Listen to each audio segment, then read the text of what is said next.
Class में हम लोग क्या पढ़ लिए थे? क्या? Electoral bond.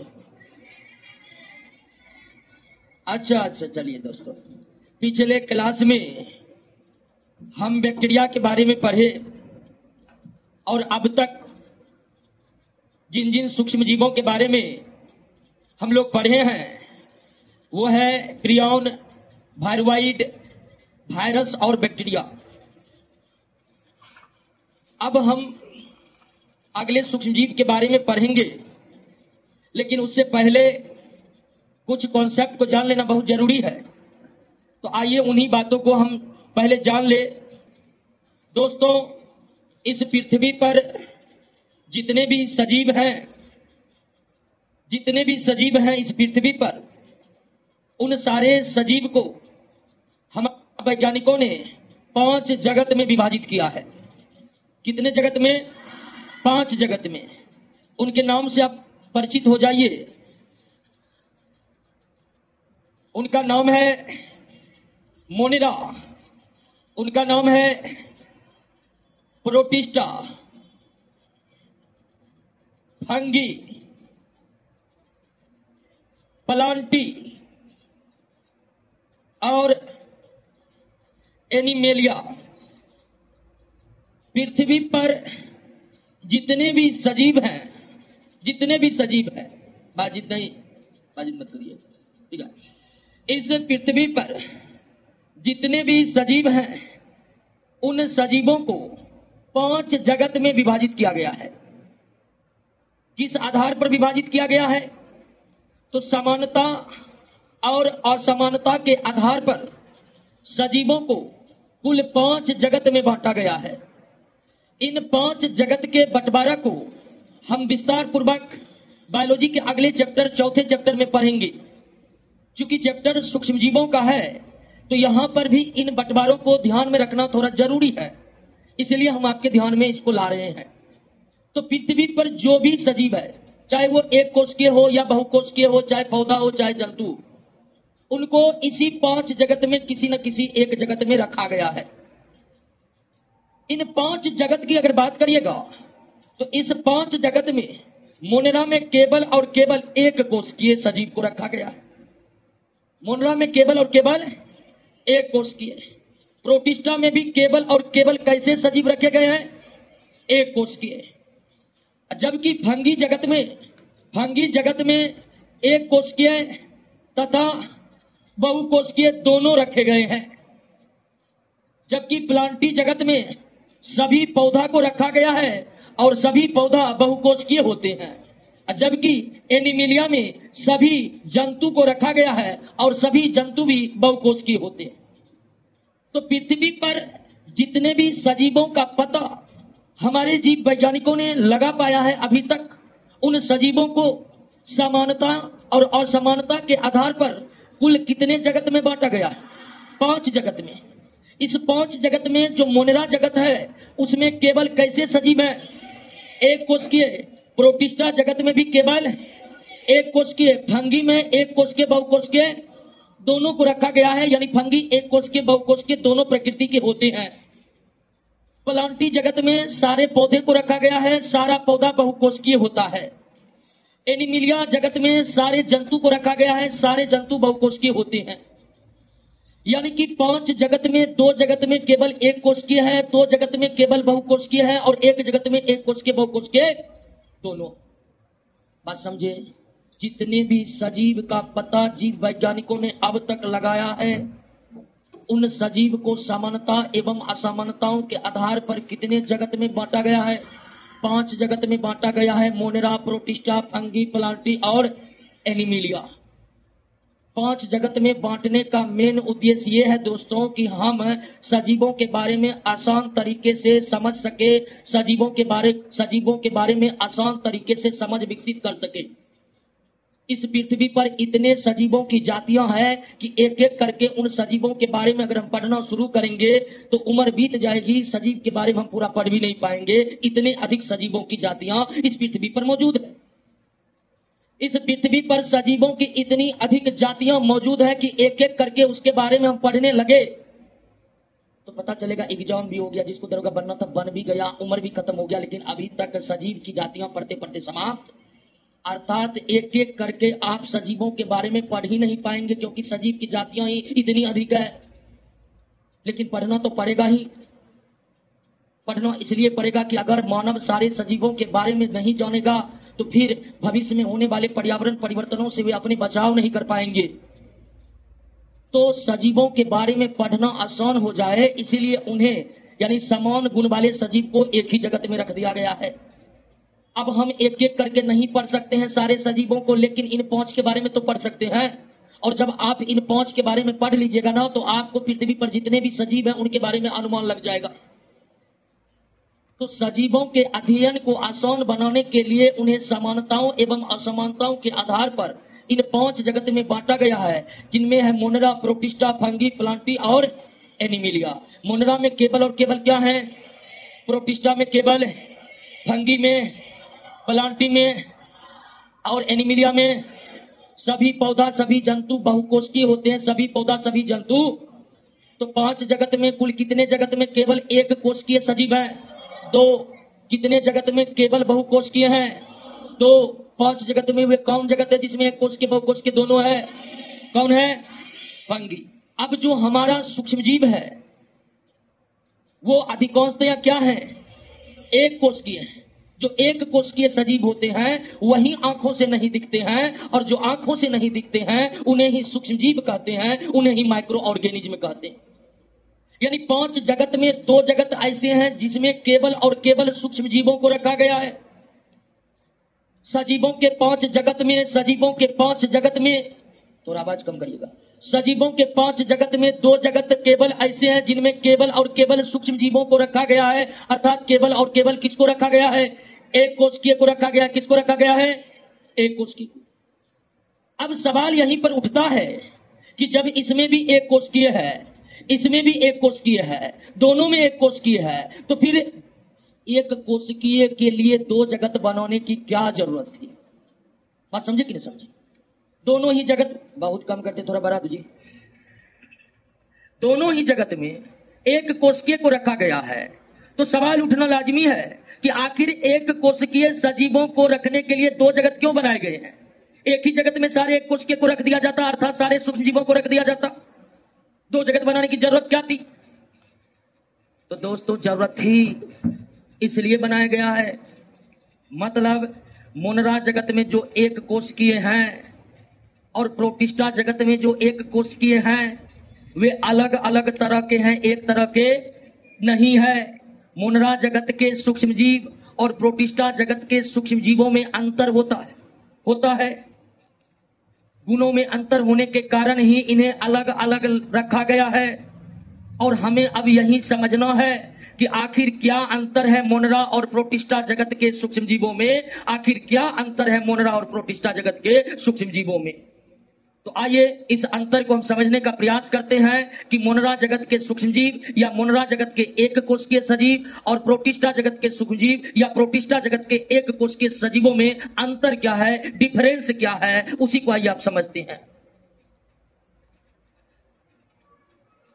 क्लियर है? जितनी बात बताए समझे। अब आप क्या समझने के लिए तैयार हैं वो समझे कि नहीं समझे कि मोनरा जगत के सूक्ष्म जीव और प्रोटिस्टा जगत के सूक्ष्म जीव में क्या अंतर है? अंतर बिल्कुल है, और अंतर होने के कारण ही उन्हें अलग अलग स्थान पर रखा गया है, एक जगह नहीं रखा गया है। तो आइए दोस्तों समझते हैं कि आखिर अंतर क्या है। एक तरफ लिख देते हैं प्रोटिस्टा और दूसरा तरफ लिख देते हैं मोनेरा। और अब अंतर को आप समझिए।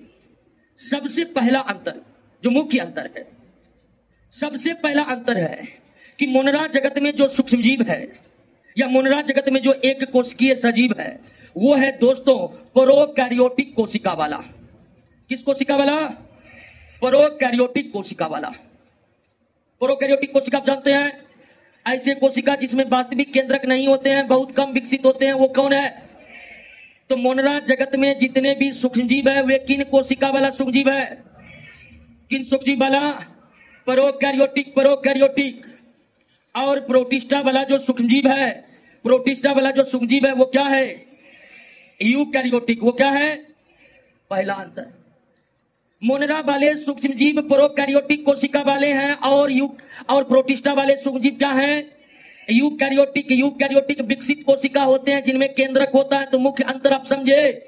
बात समझ गए ना? और ये भी ध्यान रखिए कि जो सूक्ष्मजीव में कोशिका नहीं होते हैं वे ना तो मोनरा में है, न ही प्रोटिस्टा में है, न ही फंगी प्लांटी एनिमिलिया में है। अर्थात वायरॉइड को, प्रियोन को, वायरस को किसी भी जगत में रखा नहीं गया है, वो जगत से बाहर का सूक्ष्मजीव है। तो जो मोनरा जगत के सूक्ष्मजीव है उनका कोशिका किस प्रकार का? उसका कोशिका किस प्रकार का?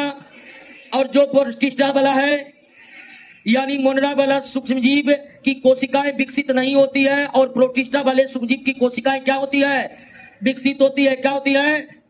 अब ध्यान दीजिए कि मोनरा वाला सूक्ष्मजीव जो है वो सर्वव्यापी प्रकृति के होते हैं। किस प्रकृति के होते हैं? सर्वव्यापी प्रकृति के होते हैं। जबकि प्रोटिस्टा वाला अधिकांशतः सूक्ष्मजीव क्या होते हैं? जलीय होते हैं। जो मोनरा जगत के सूक्ष्मजीव है उसकी प्रकृति सर्वव्यापी होते हैं, वे हर तरह के वातावरण में पाए जाते हैं। लेकिन अगर प्रोटिस्टा के सूक्ष्मजीव को देखें तो प्रोटिस्टा के अधिकांश सूक्ष्मजीव का निवास स्थान क्या है? जल है, वे जल में रहते हैं। क्लियर हो गया? अगला है दोस्तों कि मोनरा जगत के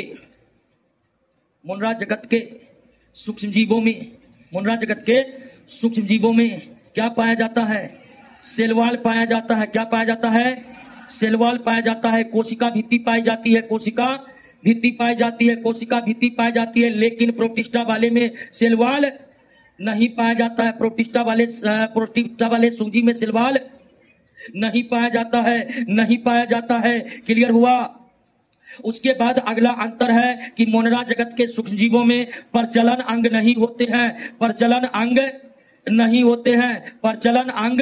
नहीं होते हैं। यानी एक स्थान से दूसरे स्थान जो जाएगा सूक्ष्मजीव, वो जाने के लिए किसी भी प्रकार की संरचना नहीं होती है। किस जगत के सूक्ष्मजीवों में? जबकि प्रोटिस्टा जगत के सूक्ष्मजीवों में प्रचलन अंग पाए जाते हैं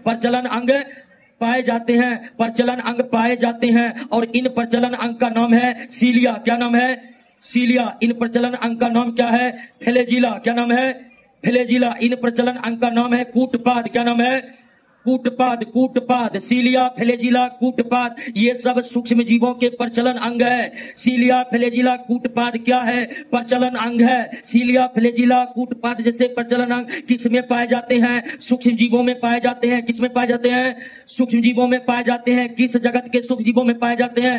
प्रोटिस्टा जगत के सूक्ष्म जीवों में पाए जाते हैं। अगला है कि अगर इस जगत का सबसे प्रमुख सूक्ष्मजीव को अगर आप देखिएगा, इस जगत का सबसे प्रमुख सूक्ष्मजीव कौन है? जीवाणु। मोनरा जगत का सबसे प्रमुख सूक्ष्मजीव कौन है? जीवाणु। जबकि प्रोटिस्टा जगत के सबसे प्रमुख सूक्ष्मजीव कौन है? प्रोटोजोआ। कौन है दोस्तों? प्रमुख का नाम लिख रहे हैं। प्रोटिस्टा जगत का सबसे प्रमुख सूक्ष्मजीव कौन है? प्रोटोजोआ। जबकि मोनरा जगत का सबसे प्रमुख सूक्ष्मजीव कौन है? जीवाणु। कौन है दोस्तों? क्लियर हुआ? बात समझे?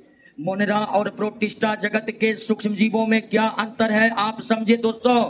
जीव वैज्ञानिकों ने एक कोशिकीय सजीव अथवा सूक्ष्मजीवों को दो अलग अलग जगत में रखा है, मोनरा और प्रोटिस्टा। आखिर मोनरा और प्रोटिस्टा जगत के जो सूक्ष्मजीव है उनमें अंतर क्या है? जो भी प्रमुख अंतर है आप समझ चुके हैं इस अंतर को। सबसे बड़ा अंतर है कि मोनरा जगत के जो सूक्ष्मजीव होते हैं वो किससे बने होते हैं? प्रोकैरियोटिक कोशिका के बने होते हैं। वो किसके बने होते हैं? जबकि प्रोटिस्टा जगत का सूक्ष्मजीव यूकैरियोटिक कोशिका के बने होते हैं। किस कोशिका के? यूकैरियोटिक कोशिका के बने होते हैं। मोनरा जगत के सूक्ष्मजीव क्या होते हैं? सर्वव्यापी प्रकृति के होते हैं। जबकि प्रोटिस्टा जगत के सूक्ष्मजीव जलीय होते हैं। मोनरा जगत के सूक्ष्मजीव में सेलवाल पाया जाता है। मोनरा जगत के सूक्ष्मजीव में सेलवाल कोशिका भित्ति पाया जाता है। जबकि प्रोटिस्टा जगत के सूक्ष्मजीव में सेलवाल नहीं पाया जाता है। मोनरा जगत के सूक्ष्मजीवों में प्रचलन अंग भी नहीं होते हैं। सीलिया, फ्लैजिला और कूटपाद जैसे प्रचलन अंग मोनरा जगत के सूक्ष्मजीवों में नहीं होते हैं। सीलिया, फ्लैजिला और कूटपाद जैसे प्रचलन अंग केवल किसमें होते हैं? प्रोटिस्टा में होते हैं। मोनरा जगत का सबसे चर्चित सूक्ष्मजीव कौन है? जीवाणु। जबकि प्रोटिस्टा जगत का प्रोटोजोआ प्रोटोजोआ सूक्ष्मजीव किस जगत के अंतर्गत है? प्रोटिस्टा और जीवाणु किस जगत के अंतर्गत है? क्लियर हुआ? बात समझे? याद हुआ कि नहीं हुआ? याद नहीं हुआ तो एक बार फिर से दोस्तों याद करने की कोशिश कीजिए। यूकैरियोटिक होगा, अधिकांश क्या होगा? जलीय। जो जलीय नहीं है उसके बारे में हम बता देंगे पढ़ाते समय, लेकिन अधिकांश क्या है? किसी भी प्रोटिस्टा जगत के सूक्ष्मजीव में सेलवाल नहीं पाया जाता। इसका अर्थ है कि प्रोटोजोआ में सेलवाल नहीं पाया जाता है। ठीक है। उसके अलावा प्रोटिस्टा जगत के सूक्ष्मजीवों में प्रचलन अंग कितने प्रकार के हो सकते हैं? 3 प्रकार के। ये देखना पड़ेगा कि आखिर किस प्रोटोजोआ में किस तरह का प्रचलन अंग है, यानी किसमें यूग्लिना, किसमें फ्लैजिला है, किसमें सीलिया है और किसमें कूटपाद है। उसके अलावे प्रोटिस्टा जगत के सूक्ष्मजीवों का जो आप विशेषता पढ़े, निश्चित ही यह विशेषता और किसका होगा? प्रोटोजोआ का। यानी प्रोटोजोआ किस कोशिका का बना है? यूकैरियोटिक। अधिकांश प्रोटोजोआ की जातियां कहां निवास करते हैं? जल में। अधिकांश किसी भी प्रोटोजोआ में सेलवाल नहीं होता है। प्रोटोजोआ में कितने तरह के प्रजनन अंग हो सकते हैं? 3 तरह के। वे कौन कौन है? Any problem? बैक्टीरिया से आप मुलाकात कर चुके हैं, सब कुछ समझ चुके हैं। प्रोटिस्टा जगत के सूक्ष्मजीवों के बारे में अब हम समझेंगे। चलिए, कुछ लोग कह रहे हैं कि नोट में नहीं दिया ये सब चीज, तो नोट में जो जरूरी है वो दिया हुआ है। यूग्लिना। यूग्लिना क्या है? यह यूग्लिना तो सूक्ष्मजीव है और प्रोटिस्टा किंगडम का है या प्रोटिस्टा जगत का है, तो निश्चित तौर पर यूकैरियोटिक सूक्ष्मजीव है यूग्लिना। इस यूग्लिना की बात करिएगा तो इसका निवास स्थान जो है वो है झील, यानी कि तालाब। प्राकृतिक तालाब को क्या कहते हैं? झील कहते हैं। यानी जो तालाब एकदम प्रकृति ने बनाया है किसी न किसी कारणवश, तो उसे ही झील कहा जाता है। तो ये आपको झील या तालाबों में पाए जा सकते हैं। गड्ढा, गड्ढा के ताजे जल में पाए जाते हैं और गीली मिट्टी में भी यह पाए जाते हैं। यूग्लिना सूक्ष्मजीव का निवास स्थल कहां कहां है? तो ये झील और तालाबों में पाए जाते हैं, गड्ढा के ताजा जल में पाए जाते हैं और गीली मिट्टी में पाए जाते हैं ये यूग्लिना। और यह जो है एक स्वतंत्र जीवी सूक्ष्मजीव है। ये कैसा सूक्ष्मजीव है? स्वतंत्र जीवी, यानी अकेले रहते हैं। ये परजीवी के रूप में अपना जीवन व्यतीत नहीं करते। कई सूक्ष्मजीव हैं, आगे चलकर आप पढ़िएगा, वे किसी दूसरे सजीव के शरीर में प्रवेश पाकर, जैसे कि बैक्टीरिया, वायरस, बैक्टीरिया की कुछ जातियां मनुष्य के शरीर में परजीवी के रूप में रहते हैं और उनके शरीर में टाइफाइड, टीबी, एंथ्रेक्स, हैजा जैसे रोगों को फैलाते हैं।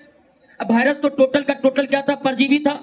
तो यूग्लिना परजीवी के रूप में जीवन व्यतीत नहीं करते। यूग्लिना किस प्रकार का जीवन व्यतीत करते हैं? स्वतंत्र जीवी जीवन व्यतीत करते हैं। ये किसी पर आश्रित नहीं रहते हैं, स्वतंत्र रूप से इधर उधर घूमते हैं और अपने भोजनों की तलाश करते हैं। और अगर यूग्लिना को आप माइक्रोस्कोप से देखिएगा, यूग्लिना को अगर आप माइक्रोस्कोप से देखिएगा तो यूग्लिना आपको कुछ इस प्रकार का नजर आएगा दोस्तों।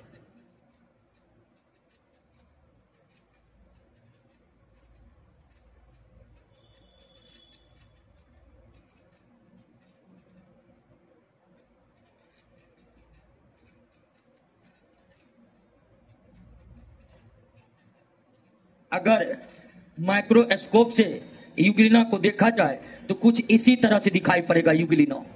इसी तरह से ये पूरा का पूरा एक कोशिका है। क्या है? एक कोशिका। कुछ इस तरह से यूग्लिना दिखता है। और ये जो लंबे निकला हुआ है यही है दोस्तों क्या? फ्लैजिला। क्या है? फ्लैजिला, जो यूग्लिना का क्या है? प्रचलन अंग है। एक यूग्लिना में फ्लैजिला की संख्या कितनी होती है? 2 होती है। कितनी होती है? 2। एक बड़ा होता है और एक छोटा होता है। एक बड़ा होता है और दूसरा छोटा होता है। एक बड़ा होता है, दूसरा छोटा होता है। क्लियर हो गया? एक फ्लैजिला बड़ा होता है और दूसरा फ्लैजिला क्या होता है? और ये प्रचलन अंग है। इसी फ्लैजिला में ऐसे ऐसे करके आगे बढ़ जाएगा। फ्लैजिला में जैसे गति होगा ये चलने फिरने लगेगा।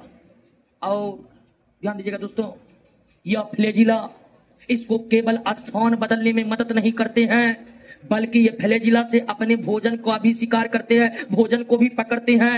और फ्लैजिला के ठीक नीचे, फ्लैजिला जहां से निकला उसके ठीक नीचे ये जो है इसको कहते हैं आई स्पोर्ट। क्या कहते हैं?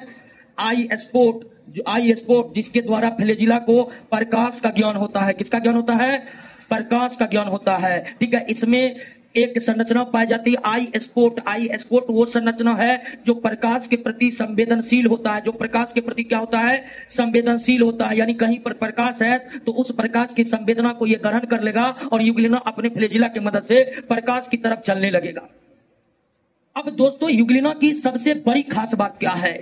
यूग्लिना की सबसे बड़ी खास बात है कि इसमें क्लोरोफिल पाया जाता है। इसमें क्या पाया जाता है? क्लोरोफिल पाया जाता है। क्लोरोफिल पाया जाता है। क्लोरोफिल पाया जाता है जिसके कारण यह प्रकाश संश्लेषण कर सकता है। जिसके कारण यह क्या कर सकता है? प्रकाश संश्लेषण कर सकता है। प्रकाश संश्लेषण कर सकता है। तो यूग्लिना में क्लोरोफिल भी पाया जाता है। और ध्यान रखिएगा, यूग्लिना यूकैरियोटिक कोशिका है और यूकैरियोटिक कोशिका में क्लोरोप्लास्ट पाए जाते हैं और उस क्लोरोप्लास्ट के भीतर क्लोरोफिल पाए जाते हैं। एक जीवाणु के बारे में बताए थे, साइनोबैक्टीरिया। जीवाणु में क्लोरोप्लास्ट नहीं था, डायरेक्ट क्या था? लेकिन यूग्लिना तो प्रोटिस्टा जगत के हैं, यूकैरियोटिक कोशिका वाले हैं और यूकैरियोटिक कोशिका में क्लोरोप्लास्ट पाए जाते हैं। तो यूग्लिना में क्लोरोप्लास्ट भी रहता है और उसके भीतर में क्या रहता है? उसके भीतर में क्या रहता है? तो यूग्लिना के कोशिका यूकैरियोटिक कोशिका है जिनमें क्लोरोप्लास्ट होते हैं, उसके भीतर क्लोरोफिल होते हैं और यह प्रकाश संश्लेषण करने में क्या होता है? सक्षम होता है। प्रकाश संश्लेषण करने में क्या होता है? सक्षम होता है। यानी कि यह स्वपोषी जीवन व्यतीत करता है। लेकिन दोस्तों, प्रकाश संश्लेषण करने के लिए सिर्फ क्लोरोफिल का ही होना जरूरी नहीं है, बल्कि सूर्य के प्रकाश की भी उपस्थिति अनिवार्य है। प्रकाश संश्लेषण करने के लिए सिर्फ क्लोरोफिल की आवश्यकता नहीं है, बल्कि सूर्य के प्रकाश की भी अनिवार्य उपस्थिति होनी चाहिए। तो यूग्लिना जब सूर्य के प्रकाश में रहता है तो प्रकाश संश्लेषण करता है और भोजन बनाता है। लेकिन जब कभी यूग्लिना ऐसे क्षेत्र में जाते हैं जहां सूर्य का प्रकाश प्राप्त होता नहीं है, तब यूग्लिना प्रकाश संश्लेषण नहीं कर पाता है। और जब इसे प्रकाश नहीं मिलते हैं तब ये जंतु की तरह व्यवहार करने लगते हैं। किसके तरह?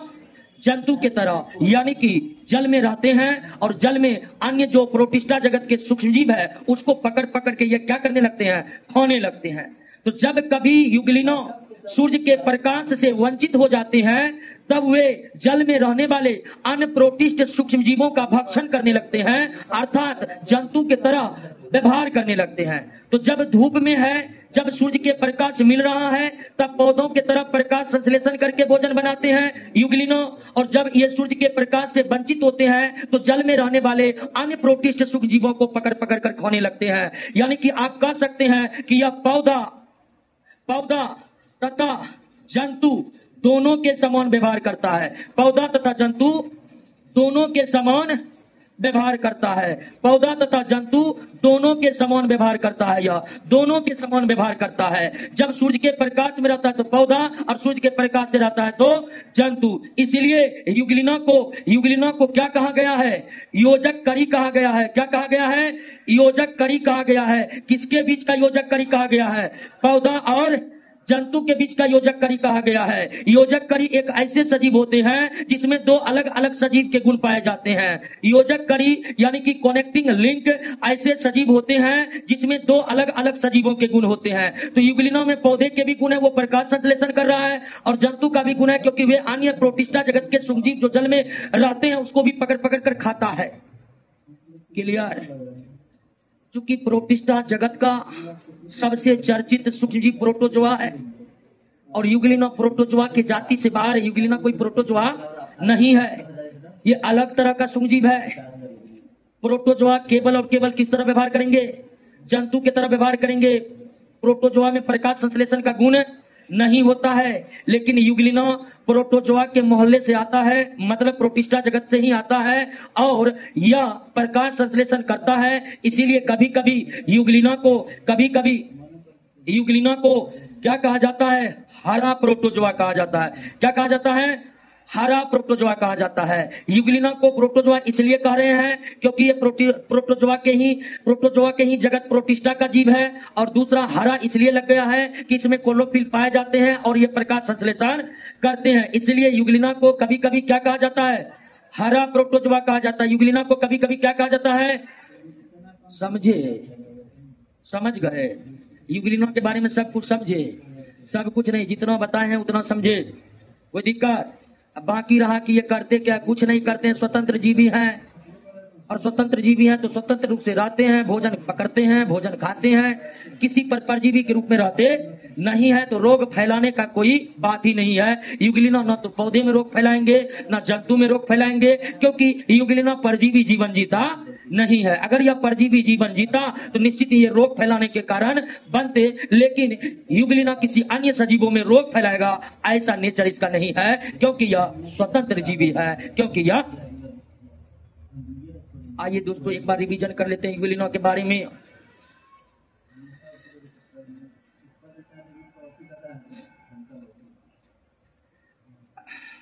यूग्लिना किस जगत का सुख जीव है? प्रोटिस्टा जगत का सुख जीव है। यूग्लिना किस जगत का सुख जीव है? प्रोटिस्टा। क्या यूग्लिना में कोशिका भित्ति होते हैं? नहीं होते हैं। किसी भी प्रोटिस्टा जगत के सुख जीव में कोशिका भित्ति नहीं होते हैं। यूग्लिना का निवास स्थान कहाँ कहाँ है? यूग्लिना का निवास स्थान कहाँ है? यूग्लिना किस प्रकार का सुख जीव है? स्वतंत्र जीवी। क्या यूग्लिना परजीवी जीवन भी व्यतीत करता है? नहीं। ये किस प्रकार के जीवन व्यतीत करता है? यूग्लिना का प्रचलन अंग क्या है? फ्लैजिला। यूग्लिना का प्रचलन अंग क्या है? फ्लैजिला। एक यूग्लिना में कितने फ्लैजिला होते हैं? 2। एक यूग्लिना में कितने फ्लैजिला होते हैं? यूग्लिना के यूकैरियोटिक कोशिका में क्या क्लोरोफिल पाए जाते हैं? बिल्कुल पाए जाते हैं। यूग्लिना में क्लोरोफिल पाए जाते हैं और ये प्रकाश संश्लेषण करते हैं। परंतु अगर यूग्लिना ऐसे क्षेत्र में पहुंच जाए जहां सूर्य की प्रकाश की प्राप्ति न हो, तब यह किस तरह का व्यवहार करता है? यानी यूग्लिना में पौधे का भी गुण मौजूद है और जंतु का भी गुण मौजूद है। इसीलिए यूग्लिना को क्या कहा जाता है? योजक करी कहा जाता है। किसके बीच का योजक करी? पौधा और जंतु के बीच का योजक करी कहा जाता है। यूग्लिना को अन्य किस और नाम से जाना जाता है? हरा प्रोटोजोआ के नाम से जाना जाता है। यूग्लिना को अन्य किस नाम से? हरा प्रोटोजोआ के नाम से जाना जाता है। क्लियर हुआ दोस्त? अब एक प्रश्न आ रहा है कि यूग्लिना रिप्रोडक्शन कैसे करता है? तो अलैंगिक जनन ही करते हैं। जितने भी सूक्ष्मजीव है वे प्रायः अलैंगिक जनन करते हैं। जितने भी सूक्ष्मजीव है वो प्रायः अलैंगिक जनन करते हैं। एक और प्रश्न आ रहा है कि यूग्लिना का जीवन काल कितने समय का होता है? यूग्लिना का जीवन काल सेकंडों से लेकर कुछ दिनों तक का होता है। सेकंडों से लेकर कुछ दिनों तक का होता है। Any problem? कोई दिक्कत नहीं ना? क्लियर हो गया? बात समझ गए? पढ़िए यूग्लिना के बारे में।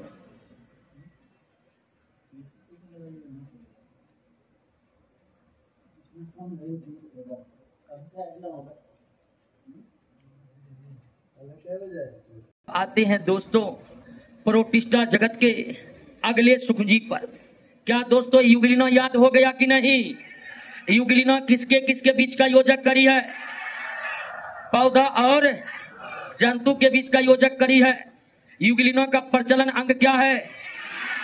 क्या है? फ्लैजिला। यूग्लिना में फ्लैजिला की कुल संख्या कितनी होती है? 2। एक बड़ा, दूसरा।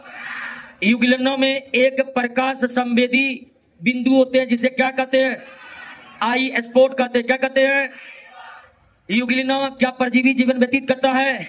नहीं। यूग्लिना परजीवी जीवन व्यतीत जब वो प्रकाश संश्लेषण नहीं कर पाता है तो तब वे जल में रहने वाले अन्य प्रोटिस्टा के सूक्ष्मजीव का ही भक्षण करने लगता है, अन्य प्रोटिस्टा का ही भक्षण करने लगता है, लेकिन ये परजीवी के रूप में कभी अपना जीवन व्यतीत नहीं करता है। आइए दोस्तों हम प्रोटिस्टा जगत के एक दूसरे सूक्ष्मजीव पर चर्चा करते हैं जिसका नाम है पैरामीशियम।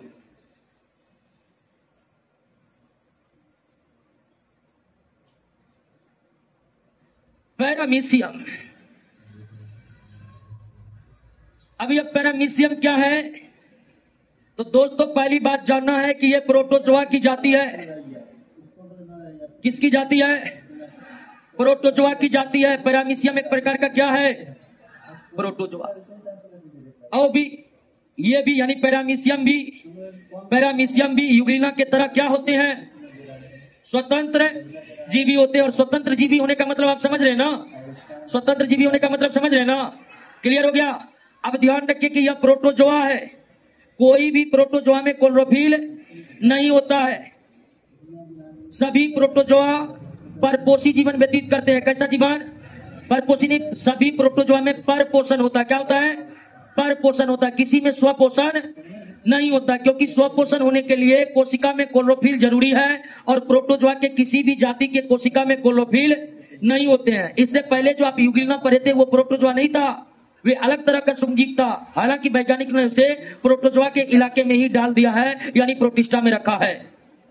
तो पैरामीशियम प्रोटोजोआ है, ये स्वतंत्र जीवी जीवन व्यतीत करते हैं। और कहां जीवन व्यतीत करते हैं? मतलब इसका निवास स्थान क्या है? निवास स्थान स्थिर जल, जहां सड़े हुए कार्बनिक पदार्थ की अधिकता होती है। सड़े हुए कार्बनिक पदार्थ की अधिकता होती है, उसी ही स्थिर जल में निवास स्थान होता है। किसका? पैरामीशियम का। ये बहते जल में नहीं पाए जाते हैं। पैरामीशियम बहते जल में नहीं पाए जाते हैं। पैरामीशियम का निवास स्थान स्थिर जल है। स्थिर जल में सड़े गले पदार्थ की अधिकता होनी चाहिए। उदाहरण के लिए आपके कोचिंग के बगल में जो है नाली, क्लियर? नाली देखे ना जी? उस नाली में पर्याप्त मात्रा में होगा क्या? पैरामीशियम ऐसे स्थिर जल में पाए जाते हैं। पैरामीशियम ऐसे स्थिर जल में पाए जाते हैं जिसमें सड़े गले कार्बनिक पदार्थों की अधिकता होती है। पैरामीशियम ऐसे स्थिर जल में पाए जाते हैं जहां सड़े गले पदार्थों की क्या होती है? अधिकता होती है। और इस जल में ये कैसा जीवन व्यतीत करते हैं? स्वतंत्र जीवी जीवन व्यतीत करते हैं। और ये खाते पीते क्या है? तो ये किसी अन्य सूक्ष्मजीव को ही पकड़कर खाते हैं। यानी कि पैरामीशियम का भोजन प्रोटिस्टा जगत का ही कोई दूसरा सूक्ष्मजीव ही होता है। प्रोटिस्टा जगत का ही दूसरा कोई सूक्ष्मजीव होता है, उसी को पकड़ पकड़ कर ये भक्षण करते रहते हैं और अपने जीवन का पालन करते रहते हैं। पैरामीशियम को अगर आप माइक्रोस्कोप से देखिएगा तो इसकी आकृति जो है बिल्कुल यूग्लिना से अलग होता है। पैरामीशियम को अगर हम माइक्रोस्कोप से देखें तो इसकी आकृति एक स्लीपर चप्पल के समान होता है। एक स्लीपर चप्पल के समान होता है। एक स्लीपर चप्पल के समान होता है, कुछ इस तरह से होता है दोस्तों। और इसमें ढेर सारे इस तरह की संरचनाएं निकली होती है। ढेर सारे इस तरह की संरचनाएं निकली होती है। ठीक है, इस तरह की संरचनाएं निकली होती है। तो पैरामीशियम आपको इसी तरह का दिखता है। और ये जो सूक्ष्म संरचना देख रहे हैं, इसको क्या कहते हैं? सीलिया। जो पैरामीशियम का क्या है? प्रचलन अंग है। जो पैरामीशियम का क्या है? प्रचलन अंग है। देख रहे हैं ना, ढेर सारे। तो ये क्या है दोस्तों? सीलिया है। जो पैरामीशियम का क्या है? प्रचलन अंग है। पैरामीशियम का क्या है? और ये पैरामीशियम का हो गया मुंह। क्या हो गया? इसी से होकर जल प्रवेश करते रहते हैं। और जल जब प्रवेश करते हैं, उसी के साथ इसका भोजन का कण इसके शरीर के अंदर चला जाता है। और इसके एक कोशिकीय शरीर के अंदर भोजन का पाचन होता है। और इसमें भोजन रसध्वनि पाई जाती है। क्या पाई जाती है? भोजन रसध्वनि पाई जाती है। भोजन रसध्वनि पाई जाती है। भोजन रसध्वनि पाई जाती है, जिसमें भोजन का क्या होता है? पाचन होता है। जिसमें भोजन का क्या होता है? पाचन होता है। जिसमें भोजन का क्या होता है? तो जिस तरह मनुष्य भोजन करके पचाते हैं भोजन को, उस तरह पैरामीशियम भी भोजन को पचाता है। लेकिन पैरामीशियम तो एक कोशिकीय शरीर है, एक कोशिकीय सजीव है। तो इसमें पचाने का काम कौन करता है? रसध्वनि करता है। आप रसध्वनि के बारे में जानते होंगे। कोशिका के अंदर में क्या पाया जाता है? रसध्वनि। तो पैरामीशियम का जो रसध्वनि है वे अलग तरह का कार्य करते हैं। वे भोजन को जमा रखने का कार्य करते हैं और जमा भोजन को पचाने का भी कार्य करते हैं। जमा भोजन को, क्लियर हुआ? अब पैरामीशियम भी स्वतंत्र जीवी है। ये स्वतंत्र रूप से भोजन को पकड़ते हैं। इसका भोजन प्रोटिस्टा जगत का ही कोई अन्य सूक्ष्मजीव है जिसको ये पकड़ पकड़ कर भक्षण करते रहते हैं। पकड़ पकड़ कर नहीं, इसमें देखते हैं ना माउथ जैसी संरचना बनी हुई है, इसी से होकर भोजन पानी सब प्रवेश करता है। क्लियर हुआ? अब बाकी पैरामीशियम को परपोषी कह सकते हैं, बताइए ना जी। परपोषी कर सकते हैं। परपोषी वह है जो परपोषी है, वो गलती हो गया। परपोषी वो है जो दूसरे के शरीर पर संपूर्ण रूप से आश्रित रहता है। परपोषी वो है जो दूसरे के शरीर पर पूर्णतः आश्रित रहता है। इनमें पर पोषण होता है, ये परपोषी नहीं है। इनमें पर पोषण होता है, इसलिए परजीवी। अब परजीवी नहीं है तो ये परपोषी भी। क्लियर है? बात समझ गए? अब आइए दोस्तों देख लेते हैं पैरामीशियम के बारे में। एक क्वेश्चन आ रहा है, सुस्मिता, राजधानी क्या होता है? चप्पल जंतु भी कहा जाता है। पैरामीशियम को क्या कहा जाता है? चप्पल जंतु भी कहा जाता है। चप्पल के समान दिखने वाला प्रोटोजोआ कौन है? पैरामीशियम। चप्पल की तरह दिखने वाला प्रोटोजोआ कौन है? चप्पल जंतु किसे कहते हैं? पैरामीशियम को कहते हैं। पैरामीशियम का प्रजनन अंग क्या है? क्या पैरामीशियम में कोशिका भित्ति पाए जाते हैं? नहीं, पैरामीशियम प्रोटोजोआ है और किसी भी प्रोटोजोआ में कोशिका भित्ति, किसी भी प्रोटोजोआ में कोशिका भित्ति। अब चूंकि पैरामीशियम स्वतंत्र जीवी है या किसी के भी शरीर पर आश्रित नहीं रहते हैं, तो निश्चित ही पैरामीशियम भी रोग फैलाने के कारण नहीं होगा। क्लियर? एक क्वेश्चन आ रहा है कि प्रोटोजोआ क्या है? प्रोटोजोआ सूक्ष्मजीव है, प्रोटिस्टा जगत का सूक्ष्मजीव है। कुछ लोग जो अभी आप यूग्लिनो के बारे में पढ़े, रोग नहीं फैला रहा था। पैरामीशियम के बारे में पढ़े, रोग नहीं फैला। आइए दोस्तों अगला प्रोटोजोआ से आपकी मुलाकात करवाते हैं और इसका नाम है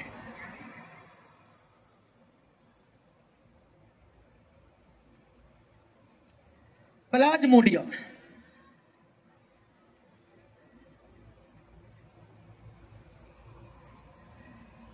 प्लाज्मोडियम। आइए दोस्तों तीसरा प्रोटोजोआ है, यानी दूसरा है, यूग्लिना प्रोटोजोआ थोड़े था। प्लाज्मोडियम, यह सबसे पहली बात समझिए कि यह परजीवी प्रोटोजोआ है। ये परजीवी प्रोटोजोआ है जो मानव में मलेरिया रोग के कारण बनते हैं या मलेरिया रोग को फैलाते हैं। प्लाज्मोडियम प्रोटोजोआ है, लेकिन कैसा प्रोटोजोआ? परजीवी प्रोटोजोआ। और परजीवी प्रोटोजोआ का मतलब हुआ कि वे दूसरे के शरीर पर आश्रित रहेगा। वे दूसरे के शरीर पर आश्रित रहेगा और जिस शरीर पर आश्रित रहेगा उसी शरीर से भोजन लेगा, उसी शरीर में रोगों को फैलाएगा। तो प्लाज्मोडियम परजीवी प्रोटोजोआ है और इस परजीवी प्रोटोजोआ के कारण मानव के शरीर में कौन से रोग होते हैं? मलेरिया रोग होते हैं, मलेरिया के कारण। और दोस्तों अगली विशेषता प्लाज्मोडियम का समझिए, दिल थाम कर रखिए दोस्तों। अगली विशेषता फरमाते हैं, इसे परजीवी जीवन बिताने के लिए भी एक नहीं 2 शरीर चाहिए। बात को समझे कि नहीं समझे? ठीक है। परजीवी जीवन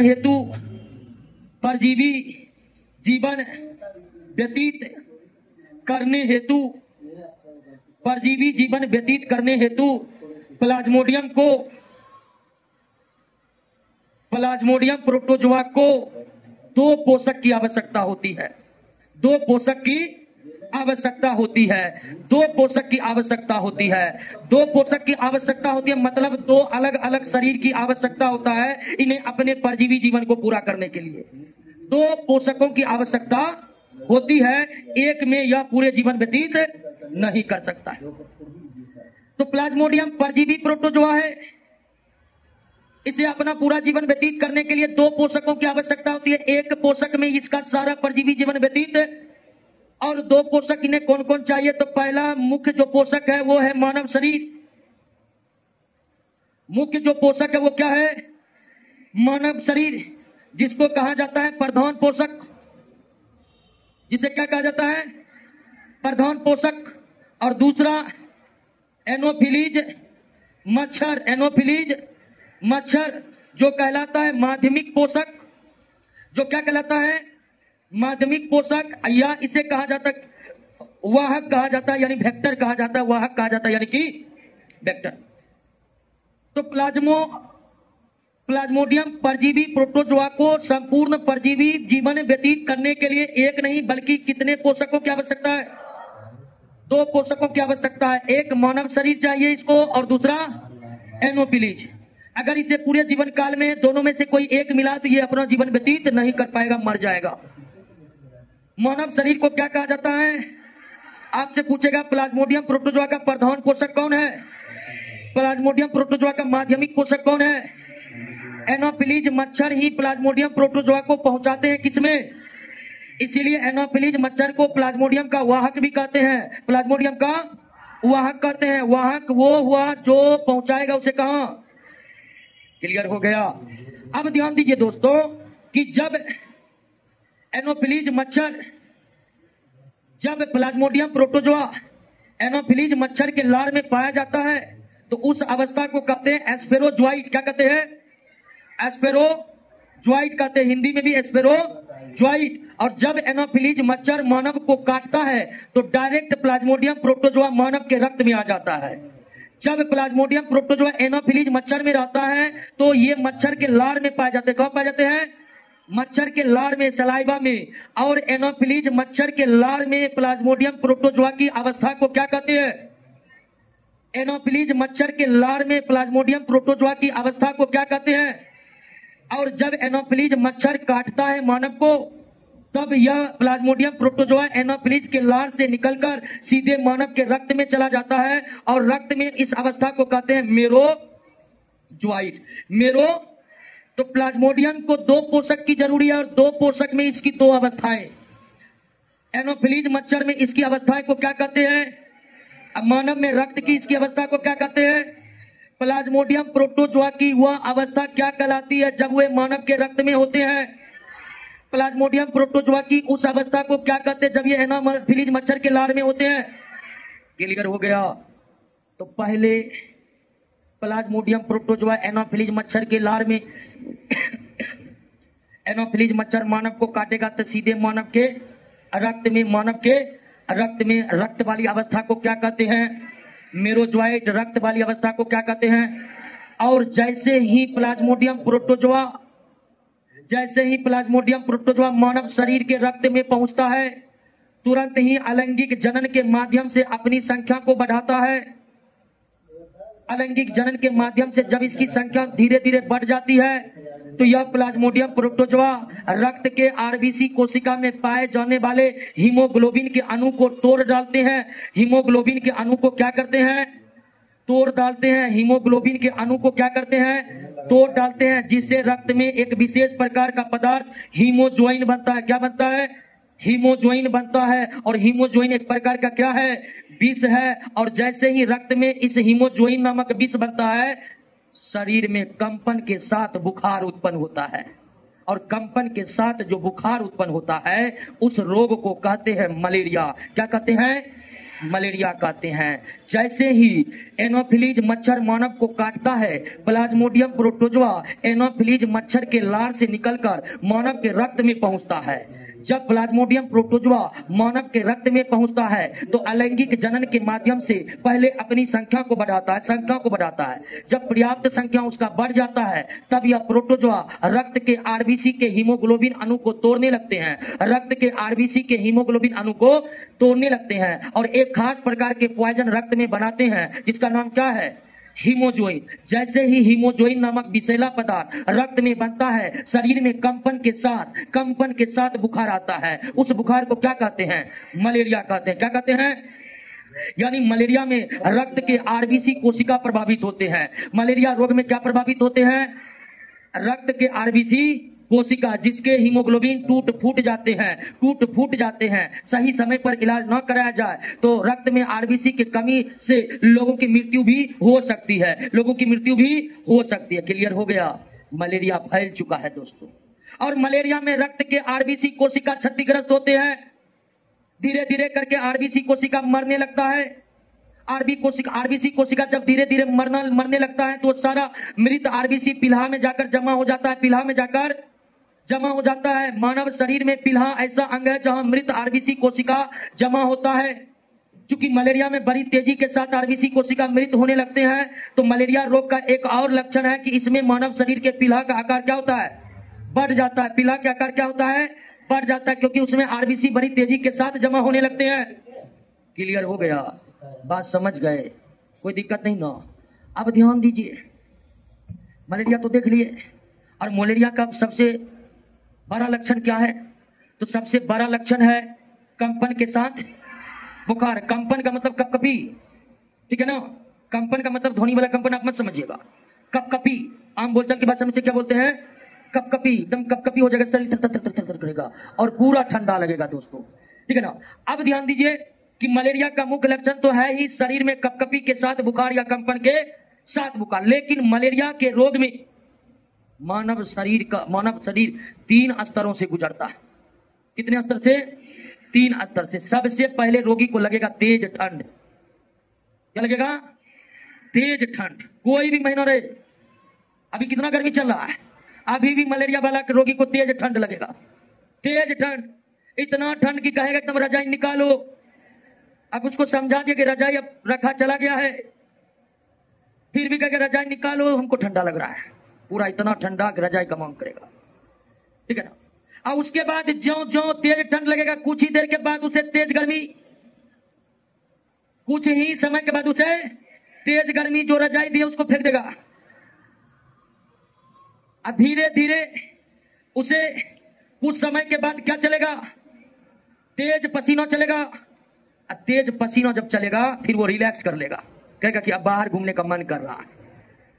अब फिर यही कंडीशन देख रहे 3 स्टेज, फिर यही 24 घंटा या 48 घंटा या 72 घंटा में इसी स्थिति की क्या होती है, पुनरावृत्ति होती है। तो मलेरिया के रोगी को आसानी से पहचाना जा सकता है, क्योंकि मलेरिया के रोगी का शरीर प्रत्येक 24 घंटे बाद या प्रत्येक 48 घंटे बाद या प्रत्येक 72 घंटे के बाद शरीर 3 स्थितियों से गुजरता है। पहले तेज ठंड लगेगा, फिर तेज गर्मी को आप तेज बुखार भी कर सकते हैं, और फिर उसे चलेगा तेज पसीना, उसके बाद वो रिलैक्स महसूस करने लगेगा, और फिर ये 3 स्थिति इतने निर्धारित समय के बाद उसकी पुनरावृत्ति होने लगेगी।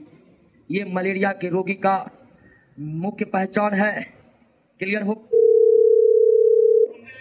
कुल 4 जातियां हैं जो मलेरिया को फैलाता है, plasmodium vivax, plasmodium malariae, plasmodium falciparum, plasmodium ovale. और इन 4 जाति में सबसे खतरनाक यानी कि जानलेवा मलेरिया कौन सा प्लाज्मोडियम फैलाता है, फैलसीपेरम। इन 4 जातियां सभी के सभी मलेरिया फैलाते हैं, लेकिन जो सबसे खतरनाक मलेरिया फैलाता है, जानलेवा मलेरिया फैलाता है, जिस मलेरिया में उसकी मृत्यु भी हो सकती है, वो कौन सा प्लाज्मोडियम है, फैलसीपेरम। फैलसीपेरम, प्लाज्मोडियम फैलसीपेरम के द्वारा जो मलेरिया उत्पन्न होते हैं वे जानलेवा होते हैं, इसमें व्यक्ति की मृत्यु भी हो सकती है। ऐ सोरे है। क्लियर हो गया। आगे बढ़ते दोस्तों, आगे बढ़े तो प्लाज्मोडियम प्रोटोजिया समझ गए, मलेरिया समझे कि ना। आइए दोस्तों एक बार रिवीजन करते हैं फिर से।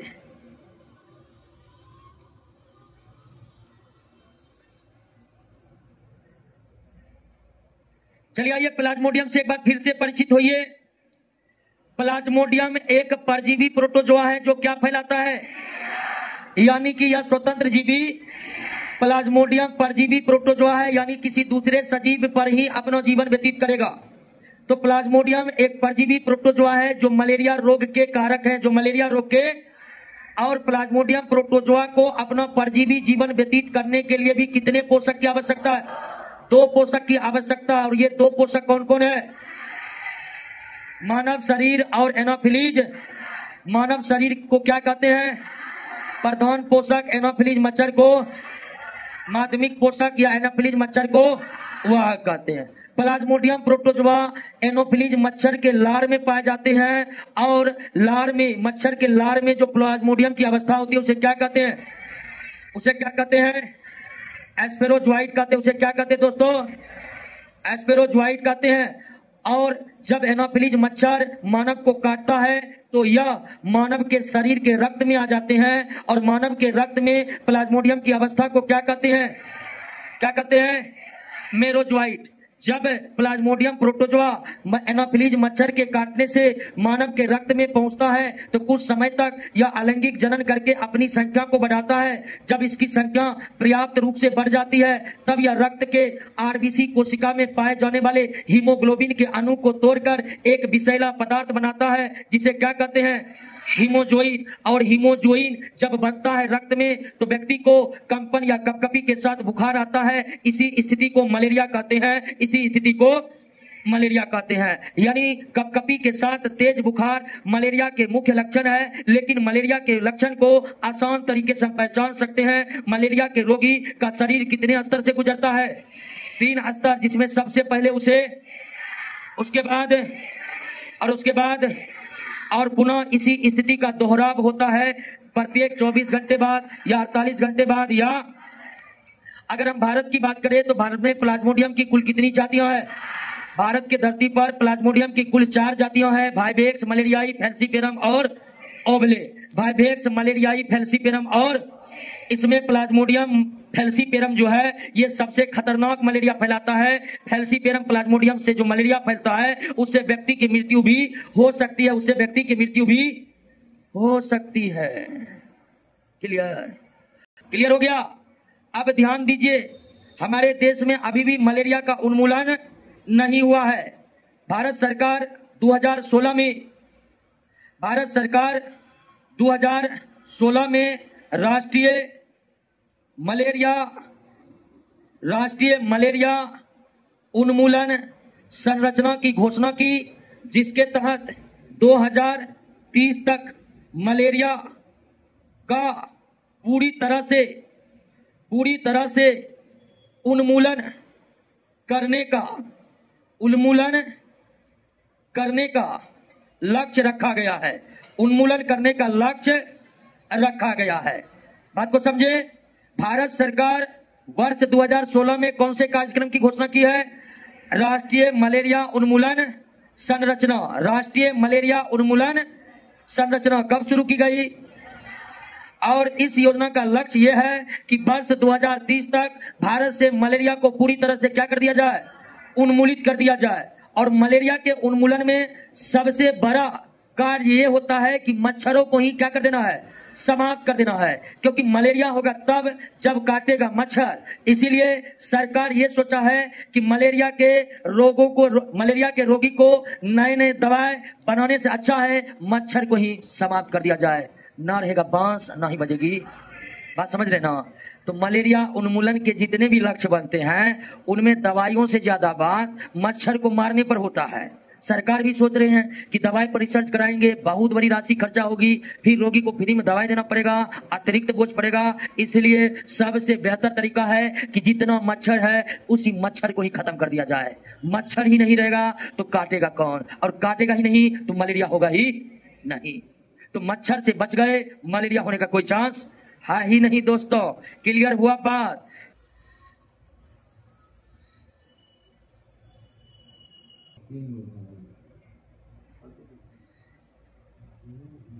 अगला प्रोटोजोआ है लेशमैनिया डोनोवैनी। लेशमैनिया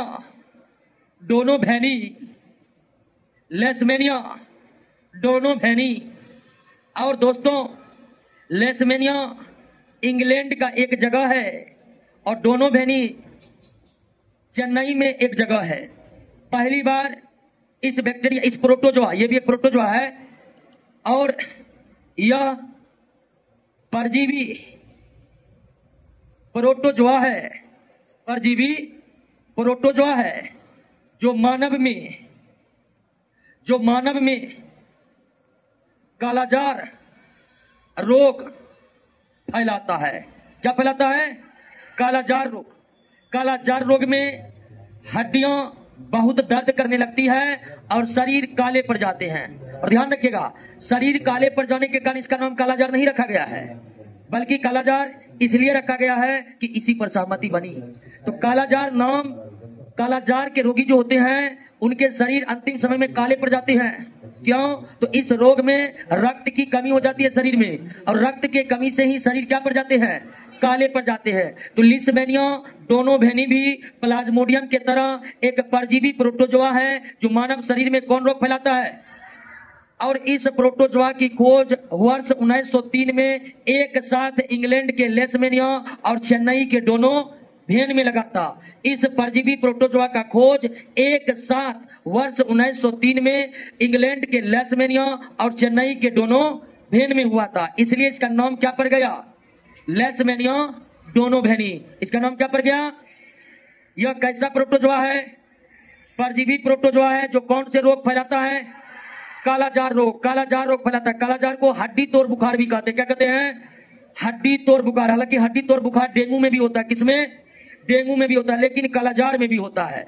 अब देखिए कि ये जो लिस्बेनिया डोनोवेन है, इसको भी अपना परजीवी जीवन व्यतीत करने के लिए प्लाज्मोडियम के तरह कितने पोषक की आवश्यकता होती है, 2 पोषक की आवश्यकता होती है। एक है सैंड फ्लाई यानी कि बालू मक्खी, और दूसरा है मानव शरीर। मानव शरीर निश्चित तौर पर मानव शरीर इसका क्या है, प्रधान पोषक है। जबकि सैंड फ्लाई को क्या कहा जाता है, वाहक कहा जाता है, वेक्टर कहा जाता है, या आप इसे माध्यमिक पोषक भी कह सकते हैं। यानी कि लिस्बेनिया डोनोवेन का भी पूरा जीवन कितने शरीर में पूरा होगा, 2 शरीर में। एक शरीर में ये पूरे जीवन को व्यतीत नहीं कर सकता है। इसका माध्यमिक पोषक या लिस्बेनिया डोनोवेन प्रोटोजोआ पहुंचता है मानव शरीर के ब्लड में और फैलाता है कालाजार रोग। अब कालाजार रोग जो है लगभग अब धीरे धीरे समाप्ति के कगार पर है, लेकिन पूरे विश्व में जितने भी कालाजार रोग होते हैं उसका 50% अकेले भारत में होते हैं। भारत में जितने भी कालाजार रोग होते हैं अकेले 70% बिहार में होते हैं। क्लियर। तो सबसे ज्यादा विश्व में कालाजार रोग से प्रभावित है हमारा बिहार। अब ध्यान दीजिए कि आखिर बिहार कालाजार से इतने प्रभावित क्यों है। तो कालाजार रोग का संबंध गरीबी से है। किससे है, गरीबी से है। यह जो सैंड फ्लाई है ये ऐसे घरों में पाए जाते हैं जिस घर के नीचे में फर्श मिट्टी के होते हैं और अंधेरा बना रहता है। घर अंधेरा बना हुआ है, फर्श मिट्टी के हैं, वही रहने के उपयुक्त स्थान है। किसका, स्वाभाविक है कि घर का फर्श मिट्टी है, घर में अंधेरा रहता है, तो निश्चित तौर पर व्यक्ति गरीब है। और यह रोग मुख्य रूप से गरीबी से जुड़ा हुआ है। कालाजार रोग बिहार में भी जो फैले हुए हैं, खासकर उन इलाकों में जहां गरीब लोग रहते हैं, जहां आदिवासी लोग रहते हैं, वहां पर ही इस रोग का प्रकोप ज्यादा है। जैसे जैसे आर्थिक स्थिति लोगों की बेहतर होते जाएगी और घर बनते जाएंगे, अच्छे घर बनते जाएंगे, निश्चित तौर पर कालाजार रोग से हम मुक्ति पा सकते हैं। फिलहाल तो भारत में जितने भी कालाजार के मामले आते हैं अकेले 70% मामले बिहार में, जबकि 30% मामले उत्तर प्रदेश, झारखंड, उड़ीसा और कुछ पूर्वोत्तर राज्य में आते हैं। जबकि तमिलनाडु, महाराष्ट्र जैसे राज्य में अब पूरी तरह से कालाजार खत्म है। यानी ज्यो ज्यो हम विकसित होने के श्रेणी में आगे बढ़ेंगे, कालाजार रोग से हमें क्या मिल जाएगी, मुक्ति मिल जाएगी। गरीबी खत्म, कालाजार खत्म। लेकिन गरीबी कब खत्म, राहुल गांधी तो बोले एक झटके में गरीबी खत्म करेंगे। बात समझे जी, बस इतना ही जानना है। एक क्लास और लेंगे इस चैप्टर को समाप्त करने में दोस्तों। क्लियर। तो आज के क्लास में दीजिए हमको इजाजत। अगले क्लास में हम आपके तीसरे चैप्टर को खत्म कर देंगे।